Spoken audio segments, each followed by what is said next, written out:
Warlord book for boys, 1982. Top for war action. This would have been published in late 1981.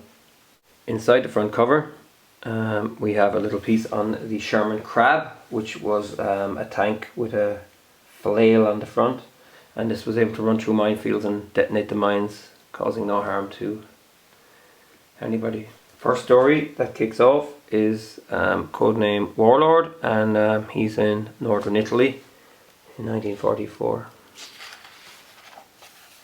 Blitzkrieg bomber, Holland 1940. As the German Wehrmacht overruns the country, the Luftwaffe adds support from the air, and guess who's flying one of the Henkels? It's Sergeant Kurt Stahlmann, the hero of Iron Annie.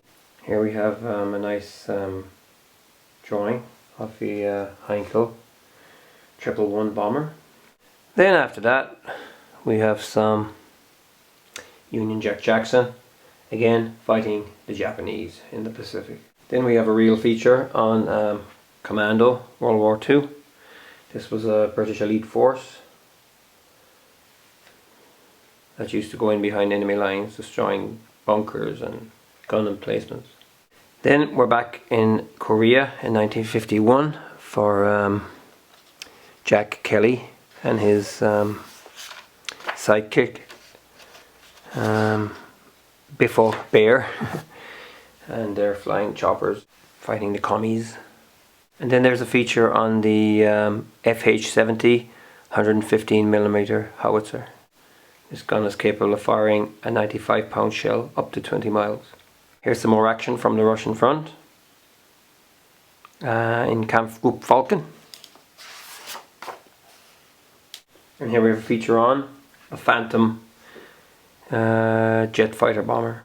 Next is Hardy's bouncing bomb, about some prototype bomb used by the Royal Navy.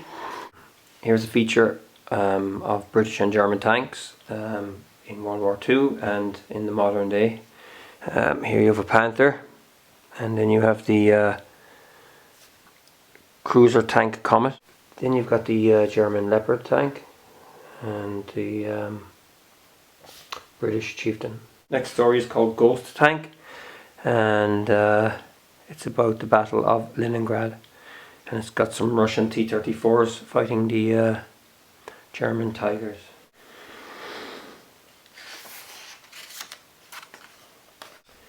Rescue. This is about the German and British rescue boats and aircraft. This also popped up in another annual, and here we can see the safe station that the Germans used to leave around the coasts of Europe. Next story is Escape from Dunkirk, and that was a disaster for the British. When they tried to land, they were beaten back by the overwhelming German forces. Here is a feature on NATO's Shadow Fleet. Shows some submarines and aircraft carriers and destroyers. And here codename Warlord continues from page 10.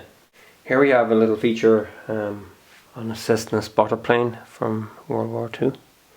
A story called Bazooka Charlie, and he's a reconnaissance pilot for the Royal Artillery.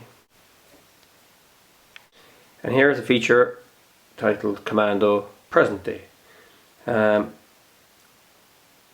Just a few months after this annual was actually printed in late 1981,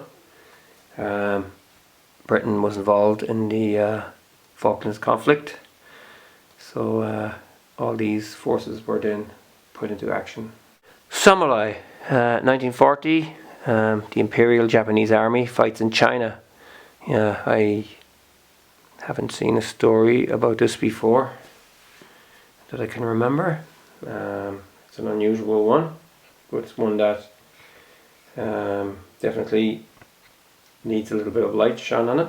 Most of the war comics show the Japanese as complete villains and just getting mowed down and stuff like that.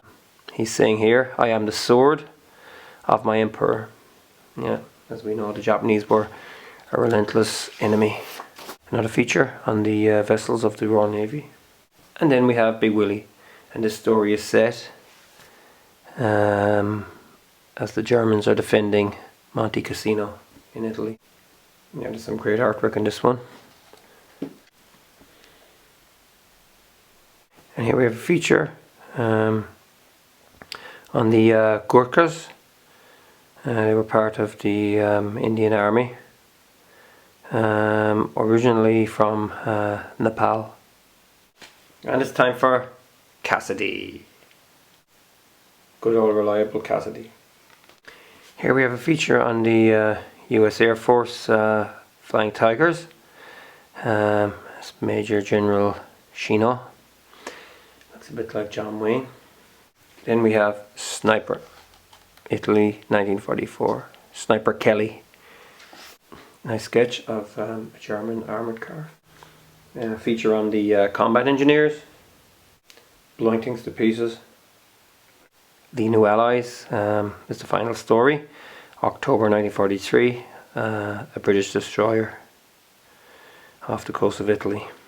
Again, it's got very similar artwork to the Shark, and it's excellent. And the final back inside cover feature is about a Churchill bridge laying tank. So that's Warlord, book for boys, 1982. Over and out.